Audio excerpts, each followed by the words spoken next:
अस्सलाम वालेकुम। मेरा नाम है वाइज़ अहमद और आज के इस लेक्चर में हम देखने वाले हैं स्प्रिंग 2024 के पेपर का जो लॉन्ग क्वेश्चन है ना उसको। ये बैंकर्स एल्गोरिदम से सॉल्व होगा। ठीक है।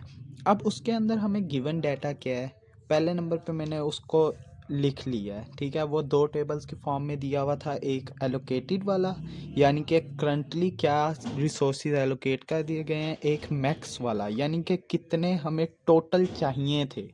ठीक है। अब ये थर्ड जो सा टेबल है नीड वाला, ये हम लोग खुद फिल करेंगे। ठीक है। अब मैं पहले नंबर पे कॉन्टेक्स्ट बताता हूँ। हमारे पास उन्होंने दिए हैं तीन processes P1 P2 and P3 और हमारे पास कुछ रिसोर्सेज थे। टोटल उन्होंने रिसोर्सेज स्पेसिफाई किए हैं 4 रिसोर्सेज ऑफ टेप ड्राइवर्स। ठीक है। टेप ड्राइवर हमारे पास टोटल कितने हैं, 4। उसके बाद हमारे पास जो प्लॉटर्स हैं वो कितने हैं, हमारे पास टोटल 2 प्लॉटर्स हैं। उसके बाद ये हमें स्पेसिफाई किया हुआ है क्वेश्चन के अंदर, 3 हमारे पास स्कैनर्स मौजूद हैं और एक हमारे पास CD रोम मौजूद है। ठीक है। ये हमारे पास रिसोर्सेज होता क्या है, हमारे पास डिफरेंट प्रोसेसेस होते हैं। डिफरेंट प्रोसेसेस को कुछ ना कुछ रिसोर्सेज चाहिए होते हैं अपने एग्जीक्यूशन कंप्लीट करने के लिए। फॉर एग्जांपल मैं एक कोई काम कर रहा हूँ, मैं एक प्रोसेस हूँ और मैं प्रिंट निकालना चाहता हूँ या मैं प्लॉटर यूज़ करना चाहता हूँ या मैं स्कैनर यूज़ करना चाहता हूँ। एक दफ़ा यूज़ करना चाहता हूँ, 2 दफ़ा यूज़ करना चाहता हूँ या 3 दफ़ा यूज़ करना चाहता हूँ। वो मेरी एक मैक्सिमम मुझे नीड होगी टोटल के मुझे इतनी चीज़ें ये चाहिए। अब टोटल हमारे पास ये शेयर्ड रिसोर्सेज हैं, चारों शेयर्ड रिसोर्सेज हैं यानी कि 3 प्रोसेसेस के अमांग इन्होंने शेयर होने कि 4 tape drivers at a time कोई प्रोसेस तो यूज़ कर सकता है, लेकिन ऐसा नहीं हो सकता कि 4 टेप ड्राइवर्स 3 ये भी यूज़ कर रहा है P1 भी और 2 टेप ड्राइवर्स P2 भी यूज़ कर रहा है। वो तो पॉसिबल नहीं है। वो तो उसके लिए तो हमारे पास 5 होने चाहिए एट अ टाइम। तो हम लोगों ने किसी तरीके से एक सेफ सीक्वेंस फाइंड करनी है कि क्या हमारे पास इसके अंदर कन्फ्लिक्ट आएगा या नहीं आएगा, क्या डेडलॉक वगैरह आएगा कि नहीं आएगा। तो बैंकर्स एल्गोरिदम करता भी ये है। हम लोग पहले से जो होते हैं ना हमारा डेडलॉक, डेडलॉक को हम लोग अवॉइड कर रहे होते हैं। ठीक है। उसके लिए एल्गोरिदम यूज़ होता है बैंकर्स एल्गोरिदम। अब इसका कॉन्टेक्स्ट तो समझ आ गया हमें कि काम क्या होने वाला है। हम लोगों को पहले से प्रीलिमिनरी नॉलेज होनी चाहिए कि मैक्सिमम कितने रिसोर्सेज हमारे यूज़ होने वाले हैं। बैंकर्स एल्गोरिदम लगाने के लिए हमें पहले से ये चीज़ पता होती है कि मैक्सिमम कितने कितने रिसोर्सेज हर प्रोसेस को चाहिए। अब उन्होंने हमें दे दिया है कि जो P1 है उसको 3 maximum tape drivers, 0 plotters, 2 scanners और एक CD रोम चाहिए। इसी तरीके से P2 के लिए भी बता दिया, P3 के लिए भी बता दिया। उन्हें हम लोगों ने इधर नोट डाउन भी कर लिया।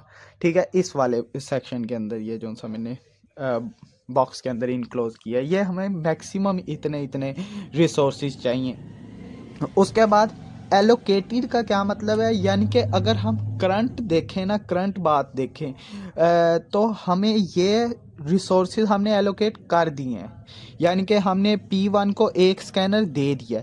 टोटल इसे कितने चाहिए थे, 2 चाहिए थे, एक हमने इसे दे दिया तो बकाया कितना रहा, एक रहा, एक मज़ीद चाहिए इसे। सिमिलरली अब P2 के लिए देखें, इसे टोटल क्या 2 टेप ड्राइवर चाहिए थे, दोनों दे दिए हमने। एक प्लॉटर चाहिए था, एक भी नहीं दिया, तो एक प्लॉटर भी अभी चाहिए इसे। उसके बाद स्कैनर इसे 3 चाहिए थे, हमने एक भी नहीं दिया हुआ। और CD रोम इसे एक चाहिए था, हमने एक दे दिया। तो इस तरीके से हम लोगों को पता चल जाता है कि हमने एलोकेट कितने रिसोर्स कर दिए हैं। पहले नंबर पे अगर तो हमें अवेलेबल दिए हों ऑलरेडी से, जिस तरह इस क्वेश्चन के अंदर ऑलरेडी उसने बता दिया कि हमारे पास जो अवेलेबल है ना, करंटली अवेलेबल है, वो हमारे पास हैं 2 टेप ड्राइवर्स मौजूद हैं, एक प्लाटर मौजूद है, बाकी रिसोर्सेज हमारे पास मौजूद नहीं है। अब हम लोग इसको चेक भी कर लेते हैं कि क्या सच्ची में ऐसा ही है। मैं टोटल इनमें से काउंट करूंगा, ये एलोकेट हो गए हैं। एलोकेट हमारे पास थे 4 tape drivers. Allocate tape drivers कितने हुए हैं, काउंट करूंगा मैं, सम करता हूँ, 0 + 2 + 0, 2 टेप ड्राइवर्स हमारे पास एलोकेट हो गए हैं। टोटल कितने थे, 4, 4 - 2 टू ही आता है। अवेलेबल हमारे पास क्या है, 2 है। अगर हमें अवेलेबल ना दिए हो तो इस तरीके से हम कैलकुलेट भी कर सकते हैं। प्लॉटर हमारे पास टोटल कितने थे, 2 थे, और हम लोगों ने एलोकेट कितना किए हुए हैं, 0 + 0 + 1, यानी कि एक हमने एलोकेट किया हुआ है। तो 2 - 1 क्या बना हमारे पास, 1। वही हमारे पास अवेलेबल 1 आ गया। अब टोटल स्कैनर्स हमारे पास कितने थे, 3, और हमने एलोकेट कितने किए हुए हैं, 1 + 0 + 2, एलोकेट भी हमने 3 किए हुए हैं। 3 - 3 0, वही हमारे पास अवेलेबल है। उसके बाद CD रोम्स हमारे पास टोटल कितने थे, 1। 0 + 1 + 0, एलोकेट हमने कितने किया हुआ है, 1। तो हमारे पास 1 - 1 0, अवेलेबल हमारे पास है 0। अब हमें यहाँ से पता चल गया कि हमारे पास अवेलेबल रिसोर्सेज कितने हैं।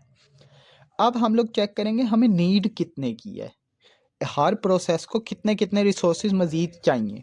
मैक्सिमम हमें टोटल यानी कि इतने चाहिए थे, 3021 12131 1220, लेकिन हमारे पास एलोकेट भी हमने कुछ किए हुए हैं। तो हम क्या करेंगे, जस्ट मैक्स वाले मैट्रिक्स से कह लें एलोकेटेड वाले को सब्ट्रैक्ट कर देंगे। 3 से 0 को निकाला तो कितने बकाया बचे, 3। प्लॉटर के लिए 0 से 0 को सब्ट्रैक्ट किया, 0। 2 स्कैनर्स, एक हम लोगों ने दे दिया तो बकाया कितना चाहिए, एक और चाहिए। CD रोम एक हमारे पास टोटल चाहिए था, एलोकेट हमने 0 किया, तो फिर अभी हमें मज़ीद कितना चाहिए, एक चाहिए। इसी तरीके से हम बाकी भी कर लेते हैं। 2 - 2 0, 1 - 0 1, 3 - 0 3, 1 - 1 0, 1 - 0 1, 2 - 1 1, 2 - 2 0, 0 - 0 0। अब ये हमारे पास आ गया नीड वाला मैट्रिक्स। काम हम लोगों का इसके मुताबिक होने वाला है। हमें अब इतने इतने रिसोर्सेज मज़ीद चाहिए। ये तो इतने एलोकेट कर दिए थे, टोटल इतने चाहिए थे, अभी बकाया इतनी ज़रूरत है। टोटल इतने चाहिए थे, एलोकेट इतने कर दिए थे, बकाया ये ज़रूरत है, and so on for this one also. ठीक है। अब हम चेक करेंगे कि क्या हमारा जो नीड वाला मैट्रिक्स है, कह लें नीड एट ईच लेवल, मैं कहता हूँ आई, प्रोसेस आई से लेके शुरू करते हैं, पहले प्रोसेस से शुरू करते हैं, प्रोसेस आई। ठीक है। पहले प्रोसेस की नीड या तो less than equal to available अगर तो हुई तो फिर हम लोग दे सकते हैं। मैं सिंपल वर्ड में अगर बताऊं, मुझे एक टॉफ़ी चाहिए, अवेलेबल एक टॉफ़ी है या एक से ज़ायद टॉफ़ी है, तो फिर मैं एक टॉफ़ी हासिल कर सकता हूँ, जाहिर सी बात है। इसी तरीके से कुछ रिसोर्सेज हमें चाहिए, अगर वो रिसोर्सेज जो हमें चाहिए वो अवेलेबल से कम या इक्वल हैं तो हम हासिल कर सकते हैं, वरना हम हासिल नहीं कर सकते। ये चीज़ क्लियर होगी। अब ये इक्वेशन हमें कह रही है, यानी कि नीड हमारी जो प्रोसेस की है, अगर वो अवेलेबल से एट दैट मोमेंट कम या इक्वल है तो हम कहेंगे रिसोर्स इसे एलोकेट कर दो। रिसोर्स एलोकेट करने से फ़ायदा क्या होगा, वो जो सा प्रोसेस होगा वो अपनी एग्जीक्यूशन करेगा कंप्लीट, और जो उसने पहले से घेर के रखे हुए थे, यानी कि अब फॉर इंस्टेंस अगर P2 चल जाता है तो जो ऑलरेडी उसने ऑक्यूपाई किए हुए थे वो वाले रिसोर्सेज भी रिलीज़ कर देगा। जब वो रिलीज़ करेगा तो बाकी प्रोसेसेस को अवेलेबल मिल जाएंगे। अब हम देखते हैं P@1 अगर देखें, हम नीड ऑफ P@1 अगर देखें, वो क्या है हमारे पास, 3011 3011। ठीक है, ऐसी बात है। और अवेलेबल हमारे पास क्या है, 2100। क्या ये less than equal to this है, नहीं। 3 वाला कंपैरिजन ही अगर हम करें तो फिर वो ग्रेटर हो जाता है, क्योंकि हमें चाहिए कितने, 3। हमारे पास अवेलेबल टेप ड्राइवर्स कितने हैं, 2। उसके बाद जो हमें ये 1 और 1 चाहिए ये भी हमारे पास अवेलेबल नहीं है, तो ये वाला तो हमारा प्रोसेस एग्जीक्यूट नहीं हो सकता फिलहाल। हम नेक्स्ट स्टेज पे चलते हैं, नीड ऑफ P2 देखते हैं। अब क्या वो less than equal to available है कि नहीं है। ठीक है। अब अवेलेबल तो हमारे पास करंटली इतने ही है ना, 2100, और नीड ऑफ P2 कितनी है हमारी, 0130। मैं इधर लिख लेता हूँ 0130। क्या ये लेस देन इक्वल है इससे, 0 तो इधर से हो गया लेस देन इक्वल, ये तो बात ठीक है, हम लोग इसका तो कोई नहीं इशू। वन हमारे पास वो भी लेस देन इक्वल है, लेकिन यहाँ पर अगर थ्री पर आकर देखें हम लोग, थ्री जो है वो ग्रेटर देन ज़ीरो होता है, तो फिर यहाँ पर आकर हमारा फेल हो गया। हम लोग कहेंगे जी P2 को भी फिल वक्त हम लोग रिसोर्सेज नहीं दे सकते क्योंकि उसकी भी नीड ज़्यादा है। अब हम देखते हैं नीड ऑफ P3 की हम लोगों ने नीड चेक करनी है, क्या less than equal to available है कि नहीं है। हमारे पास नीड ऑफ P3 क्या है, यहाँ से मैं देख लेता हूँ नीड वाले मैट्रिक्स है, ये नीड वाला मैट्रिक्स है। P3 की हम लोग नीड चेक कर रहे हैं 1 1 0 0, यहाँ मैं आप लिखता हूँ 1 1 0 0 इसे चाहिए, और टोटल हमारे पास अवेलेबल है 2 1 0 0। 1 लेस देन इक्वल टू 2 होता है, हाँ जी होता है। 1 लेस देन इक्वल टू 2 होता है, 1 होता है, हाँ जी होता है। उसके बाद 0 0, ये भी कंडीशन हो गई सेटिस्फाई, यानी कि हमारी जो नीड ऑफ P3 थी वो अवेलेबल से कम थी या इक्वल थी। तो हम लोग क्या कहेंगे जी, P3 को एग्जीक्यूट कर दो। P3 अपनी एग्जीक्यूशन स्टार्ट कर देगा। मैं सीक्वेंस के अंदर लिख दूंगा कि जो मेरी सीक्वेंस है ना, या सेफ सीक्वेंस है, उसके अंदर मेरे पास P3 तो एग्जीक्यूट हो जाएगा पहले नंबर पे। ठीक है, P3 एग्जीक्यूट हो गया। अब P3 एग्जीक्यूट होने से होगा क्या, उसने पहले तो ये रिसोर्सेज जो से अवेलेबल थे इसमें से हासिल किए। अवेलेबल में से 2 1 0 0 थे, चाहिए इसे कितने थे 1 1 0 0, यानी कि पीछे रह गए 1 0 0 0। ठीक है, जस्ट हम लोग देख रहे हैं कि जब उसने हासिल किया तो ये हुआ, P3 की एग्जीक्यूशन हो गई कंप्लीट। अब उसने अपने सारे रिसोर्सेज छोड़ देने हैं, यानी कि जो न्यू उसने एक्वायर किए थे वो वाले भी वो छोड़ देगा क्योंकि इसकी एग्जीक्यूशन कंप्लीट हो गई है। जब मेरा काम कंप्लीट हो गया, प्रिंटर मैंने यूज़ कर दिया है, बात ख़त्म हो गई है, तो मैं वो रिसोर्सेज रिलीज़ कर दूंगा, ये वाले भी रिलीज़ कर दूंगा मैं, और जो मैंने पहले एक्वायर किए हुए थे वो वाले भी रिलीज़ कर दूंगा। अब मैं क्या करता हूँ, अवेलेबल थे मेरे पास 2 1 0 0, ठीक है, जिसमें से फिर मैंने नीड अपनी निकाली तो मेरे पास इतने बचे, अवेलेबल इतने रह गए पीछे। अब मैंने अपने सारे रिसोर्सेज जो मैंने एक्वायर किए हैं उन सब को अगर मैं निकाल देता हूँ, वापस रिलीज़ कर देता हूँ, या तो इस तरीके से कैलकुलेशन कर लें। अगर इस तरीके से मुश्किल लग रही है तो सिंपल हम लोग ये कह सकते हैं, जब P3 एग्जीक्यूट हुआ तो फिर 2 1 0 0 थे हमारे पास अवेलेबल, P3 एग्जीक्यूट हो गया, उसके एक्वायर्ड कितने थे 0 1 2 0, उसने पहले लिए हुए कितने थे 0 1 2 0, उनको बस ऐड कर दें अवेलेबल में 0 1 2 0, इन्हें जमा करेंगे 0 2 2 2। अब मेरे पास अवेलेबल जोन से थे वो अपडेट हो गए हैं। P3 की एग्जीक्यूशन कंप्लीट हो गई है, P3 दोबारा मुझे चलाना नहीं पड़ेगा, और जो मेरे पास अवेलेबल वाला मैट्रिक्स था वो अपडेट हो गया है। उसके अंदर 2 2 कितने आ गए हैं 2 2 2 0, ये आ गए हमारे पास।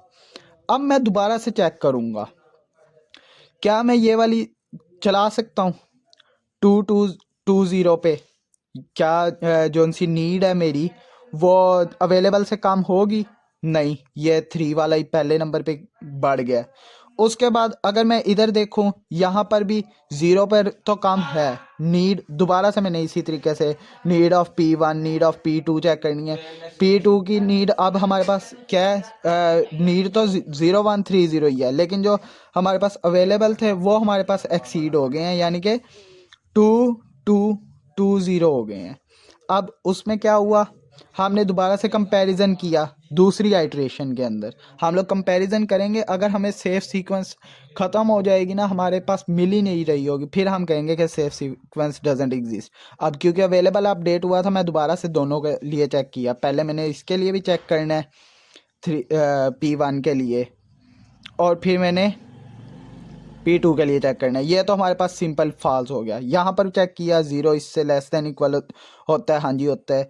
1 होता है, वो भी होता है, लेकिन यहाँ पर 3 जोन से है वो ग्रेटर है, तो ये भी हमारा एग्जीक्यूट नहीं हो सकता। अब हमारे पास दो प्रोसेसेस हैं जो चलना चाह रहे हैं, लेकिन उनके दरमियान कोई सेफ सीक्वेंस अवेलेबल है नहीं, यानी कि ये चला ही नहीं सकता, मैं जो मर्ज़ी कर लूँ वो एक डेडलॉक अकर हो जाएगा। ठीक है, तो सिंपल सी बात है, मैं कहूँगा कि there does not exist any safe state. ठीक है, यही हमारे से क्वेश्चन पूछा गया है। ये सारा हमने काम करके दिखाना है उसे, और उसे एंड पर बता देना है कि सेफ स्टेट एग्जिस्ट कर रही है कि नहीं कर रही। इस केस के अंदर एग्जिस्ट नहीं कर रही तो हम स्टेट कर देंगे कि एग्जिस्ट नहीं करती। अगर एग्जिस्ट कर रही होती तो हम उसे सेफ सीक्वेंस दे देते। इसके अंदर जस्ट P3 एग्जीक्यूट होगा, उसके बाद और कोई एग्जीक्यूट नहीं हो पाएगा। वरना हम लोग बता देते कि किस सीक्वेंस के अंदर हमारे टास्क एग्जीक्यूट हो सकते हैं, क्या हमारी सेफ सीक्वेंस बनती है। That's it. आसान सा क्वेश्चन है। इस टाइप के और भी क्वेश्चन पास पेपर के अंदर आए हुए हैं। तो आई होप आपको समझ अच्छे से आ गई होगी। जिस चीज़ की समझ ना आए आप कमेंट